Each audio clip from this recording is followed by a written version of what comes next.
ముఖ్యమంత్రి కేసీఆర్ గారు ఎంత బాధ్యతారహితంగా వ్యవహరిస్తారో మళ్ళీ ఒకసారి ప్రజలకి స్పష్టం చేస్తూ ఉన్నారు. వారు 32 కియా కార్నివాల్ అనే వెహికల్స్ని, కార్లని, ఒక్కొక్క కారు 33 లక్షల కంటే ఎక్కువ ఉన్న కార్ని 11 కోట్లు వెచ్చించి అడిషనల్ కలెక్టర్లకి నజరానాగా ఇస్తా ఉన్నారు. ఈ కార్లు అల్ట్రా లగ్జరీ కార్లు. గవర్నమెంట్కి అధికారులకి అల్ట్రా లగ్జరీ కార్లు ఎందుకు అవసరమో ఎవరికి అర్థమయ్యే పరిస్థితి లేదు.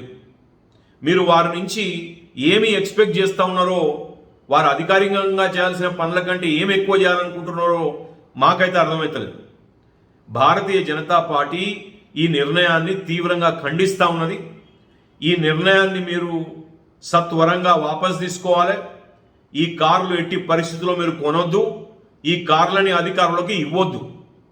ఎందుకంటే కరోనా కష్టకాలంలో వేల కోసం, లక్షల రూపాయల కోసమే ఆత్మహత్యలు చేసుకుంటున్న పేద ప్రజలను చూస్తూ మీరు 11 కోట్ల రూపాయల్ని నీళ్ల తిరిగి ఎట్లా ఖర్చు పెడతా ఉన్నారు? ఎవరి డబ్బని ఖర్చు పెడతా ఉన్నారు? ప్రజాధనాన్ని ఇట్లా దుర్వినియోగం ఎందుకు చేస్తూ ఉన్నారు?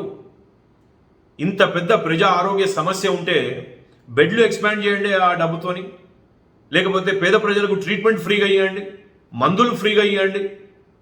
అంతేగాని మీరు ఈ నజరానాలు ప్రకటించడానికి మీరేమి రాజు కాదు. మీరు ఒక ఎలక్టెడ్ చీఫ్ మినిస్టర్, బాధ్యతగా వ్యవహరించండి. ఇంత బాధ్యతారహితంగా ఇంత పెద్ద ప్రజా ఆరోగ్య సమస్య నడుస్తూ ఉంటే మీరు ఏ విధంగా ఇట్లా ప్రవర్తిస్తూ ఉన్నారు అని భారతీయ జనతా పార్టీ నిలదీస్తూ ఉన్నారు. మేము ఇంతకుముందు డిమాండ్ చేసినట్టు మీరు సత్వరంగా ఈ నిర్ణయాన్ని వాపస్ తీసుకోవాలి.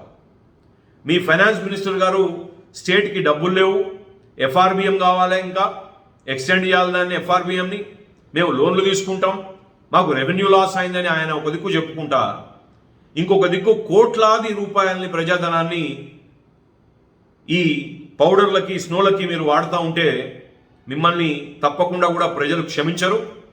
ఇట్లాంటి నిర్ణయాలు తప్పకుండా కూడా ప్రజా తీర్పు వీటికి తప్పకుండా కూడా వస్తుంది.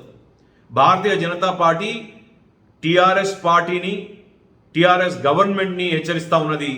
బాధ్యతతో వ్యవహరించండి. ప్రజలు చనిపోతూ ఉన్నారు, కేసులు పెరుగుతూ ఉన్నాయి. గవర్నెన్స్ మీద దృష్టి పెట్టండి. ఈ బ్యూరోక్రాట్లను అప్పీజ్ చేసే కార్యక్రమం చేయడం చాలా తప్పు.